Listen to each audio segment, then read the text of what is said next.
Okay, well, sorry it's kind of dark, but all those little wire things you can see sticking up are rebar, and I'm pounding it into the ridge pole, which I also don't know if you can see, but it's right here.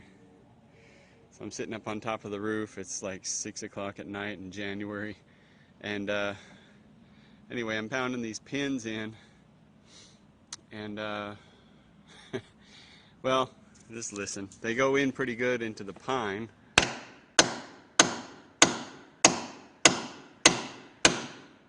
But when I get down to where the pin meets the ridge pole, well, let me get down to that point and you'll see what I'm talking about.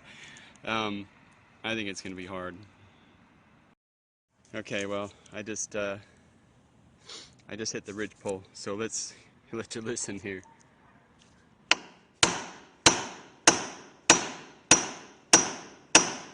Yeah, it's this sweet gum is like a piece of oak, and I guess we'll just have to see how we go. I might have to use the sledgehammer. I don't think the jackhammer is strong enough.